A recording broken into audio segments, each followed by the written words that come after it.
Hey, super. So, like I was saying, based on my experience with like a SOC 2 audit or a SOX 404 audit, which is what I've been through, and the collection of evidence that you do for those, we have all the building blocks in place. So, if you're using um, GitLab repo or source control, you're using CI/CD, and then however that rolls up into release management. For all the merge requests that are part of a release, you can persist all of the artifacts for like the code quality. You'll have all of your test case output or unit test output in there. And as we continue forward, you'll have your integration test output, your system test output, all there. It is going to be on the user to specify that they want to persist any of that or not expire it after like the default of 7 days so that they can keep it through whatever they need it for.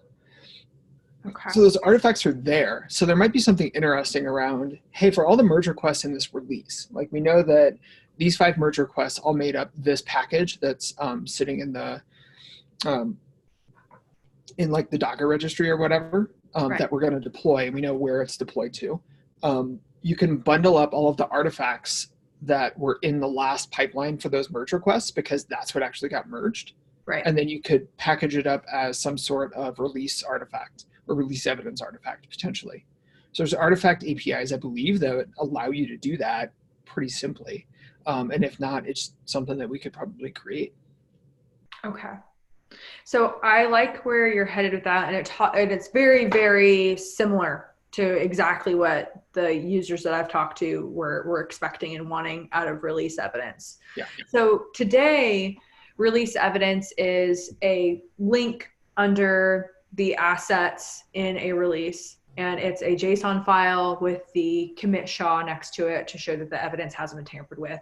And inside that JSON file, you have things like the issue, related milestone, environments, and what we're going to be adding to it are MRIDs. So it would be interesting if there's a way in this issue that we can link the information, the artifacts that you're talking about out of the testing process back into that JSON file. So wondering, is there an API for the test information that would get generated out that we'd be able to pull into it? Or is it simply a file upload that we would commit to that release? I think there's an artifact API because what you're going to want is potentially the artifacts or just the data out of the job itself that ran out of like the test stage. Okay. Where this I think starts to get more interesting is if we start to I was on a call earlier this week talking to a prospect around code quality, and they want to gate on code quality, like maintainability or whatever, but allow users to override it like you can with the security scanning. Right. Where you're starting to show this merge request went out with warnings on code quality. It was overridden by this person. That's potentially interesting. And it also is something that we could tie back to runbooks, for example, Yeah. that if this test did not pass, prevent deploy to production, Yeah. which would be very compelling for financial services, for healthcare, for regulated industries, and of course for autonomous vehicles in ISO 26262. So I like that idea. So that kind of gating capability is something that we'll probably start to look at for a lot of the testing category things. If there's some sort of score that we're looking at for like code quality or coverage or like web performance, if there's degradation, then we'll build in some capability for customers to like delay the pipeline or stop the pipeline at that point, and then someone can override it. Very, like I said, just like the security stuff today. Yeah. So from the integration, like the MVC that I could see with the testing suite story in evidence collection is just providing a link to the artifact of generated by the test suite and having that inside the JSON file. And then next steps would be, as you expand your testing capabilities and artifacts, being able to also link those to the evidence. Yeah, like if there's JUnit output from your unit tests, or a code quality report, an accessibility report, any of those types of things, we could even, as we move forward and start to build richer reports from that data directly in the interface, create a consumable report that could get rolled up to, we could create a consumable report or create something around the diff. Kind of the playbook that we have for testing capability or testing categories is a lot of what we're working on create some sort of report about your code. And then we have a baseline report from where you started, and we compare the two. And so we provide in the merge request that context of what has changed with your change. And I think that would be the interesting thing for release. That's absolutely what you'd want to see. Yeah, that snapshot. At any given time, what was the testing status or quality at that deployment? Here's how things changed. Yeah. Okay. We'd want to get some, like, work with you or talk to some customers about, like, what does that evidence need to look like? How do we need to package up those diffs into something that's consumable and actionable for them? What other kind of context would they need, or do their auditors need to do that? Or do we just simply dump a JSON? So the JSON file has been shown to be exactly what an auditor would need from a release evidence perspective. So we've gotten validation on that perspective, and even just links to the merge request and to the issue ID, which is like the why and then what change was made out of that release and deployment. Having both of those is required in the JSON, like from a auditability and traceability standpoint. Yeah. And that commit SHA showing that this wasn't tampered with. And the same would need to be held for tests as well, whether that's a link to a summary that would be exportable or an actual rundown of all of the test results related to an MR. Yeah, and all that's going to be, anything that they're running as part of their CI/CD pipeline is already in that merge request. So you can look at the pipeline and see, like, all of these unit tests ran and they all passed. This code quality job ran, and here's the output of it in the merge request. And then any other feature capabilities that we build are going to be right there as well. Where it becomes interesting is that a lot of those artifacts or reports expire and go away at some point. So you can persist them indefinitely. Right. But we want to make sure that people know, if you're relying on this for your evidence collection, that you make sure that you're persisting those reports or downloading them regularly yourself. But this is where we would want to make it very easy as a part of a starter premium or ultimate customer's experience, that if they're using the release functionality, the release evidence would contain the persisted test results at the time of their release. Okay. Which, I mean, we should be able to do.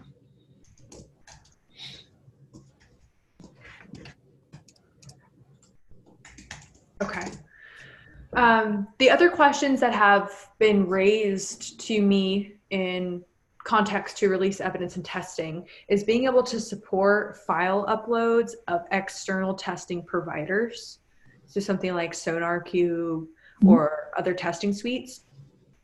And are you currently supporting, like, having external tests be run on MRs and GitLab?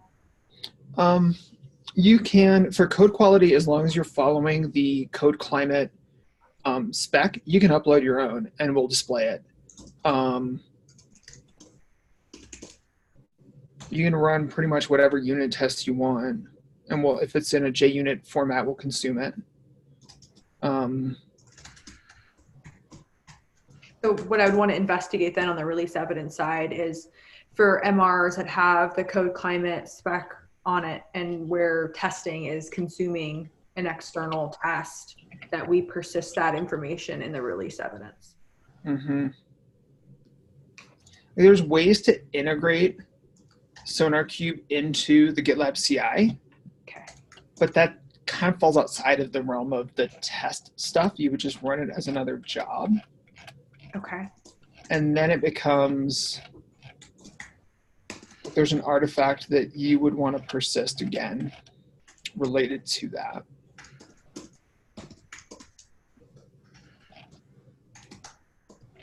And this might be that we just generate an artifact and have that then uploaded as a file to the release evidence rather than. Yeah. Okay.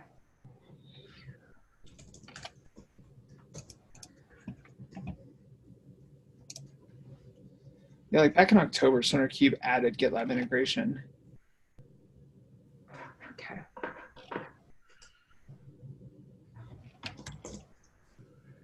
Don't know exactly what it does, but they added it.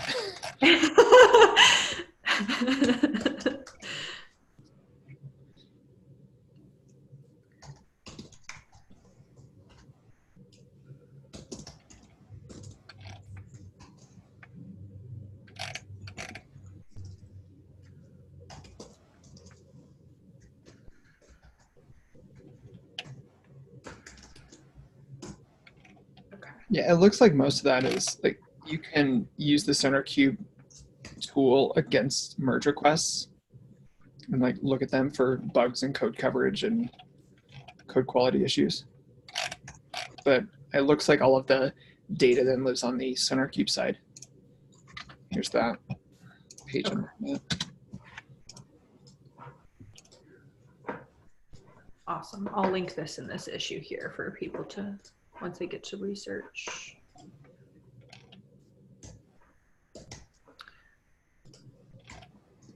Okay.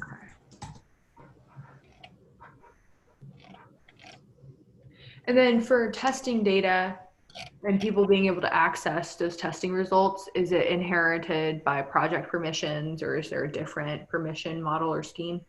I don't know that there's any permissions on who can see, because it's all just stuff in the pipeline. So it's just job results. So there's probably some permissions wrapped around that page, like the pipeline page and the job pages. But those are just, like, they're not special because they're test data. Or test outputs, I should say.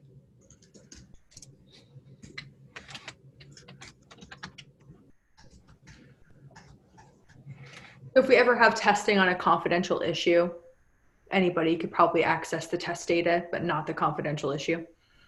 Or if it's a job related to a confidential issue, does it assume some sort of confidential status?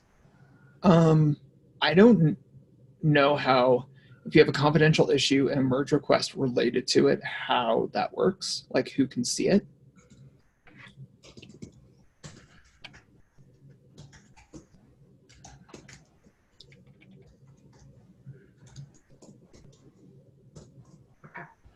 Just some thoughts that I'd want to investigate as we start to bring those things into release evidence. Okay. Yeah, that's a great question. I don't know how that works. Because what we wouldn't want to do is have a job accessed by anybody. They could see the test result and then it links them back to the confidential issue MR. Yeah. Okay. Is there any other nuance or thoughts around release evidence and testing that you think I should be considering or thinking about that I haven't mentioned?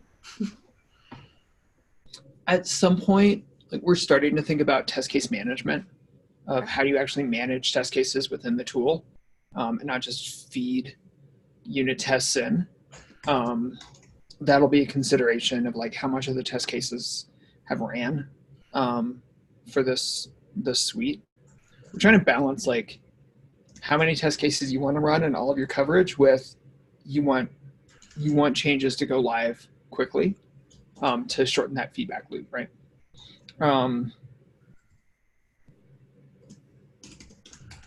So that's coming down the pike for us. What else?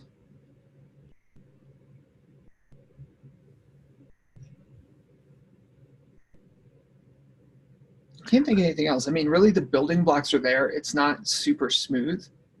But if you're persisting your artifacts, and I just remembered there's a issue coming where the latest job artifact will always be persisted.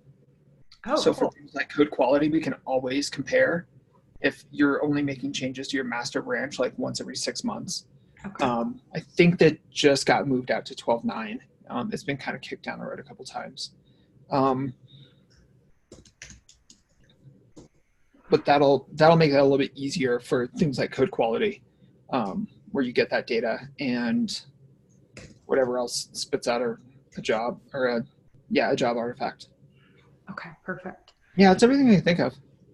Okay, I mean, so much of this stuff, in my experience, is it's a discussion with your auditor, and you want to make sure that the paper trail is there. And GitLab certainly makes that easier, where you can go from here's a release, here's the merge requests, here's the issues that spawned them, and then here's the pipelines that ran, so that you can gather your I can't think of the right word, the sample from a release or from a time frame, and you have all that stuff there. So yeah, where there's gaps, we should try to close them, but I can't think of any today. I've been thinking about this. I had a conversation with somebody who was on my audit team at a former job. We were talking about, I'm having a discussion about audit and testing. What do I need to think about? That's awesome. It makes me I told her, like, here's how GitLab works. She goes, you're good. I don't know what you need to do. I'm like, oh, awesome, great. Then we just need to get it all in one place so that people can see, like, being able to have that tangible asset will then allow people to make an attestation from it. You know, they could sign that, and that could be their evidence back to the auditors. And if it's done in the background without having to have this manual intervention that you give the auditor a role, they can just dive in without having to see the code, without having to do anything, and they get their information. Creating that ease and that simplicity in the auditing journey, I think, is really my goal with release evidence too.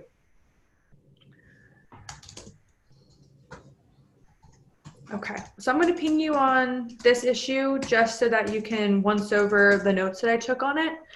I think I'll probably be pulling this into like 12.9 for further planning breakdown with the engineering team, and then delivery in 12.10 or 13. Is there a resource on your team that you think would make sense to include in planning breakdown if we run into any blocks on including the artifact or persisting the testing data? No, I can't think of anybody. We're in the process of hiring a new backend manager, and the team, like the testing team, is still only a couple of months old. Yeah. I don't know who is going to be best to give you info about that. It's actually probably on the continuous integration team. Got it. So Tao or the runner team, Darren, might be able to point you at somebody there. Perfect. Because the runners are the things that are actually uploading those jobs, so they might have a good sense of how that API works. I think there's an API for that. I think there it is. Okay. All right. Well, I'll go ahead and stop my share and the recording.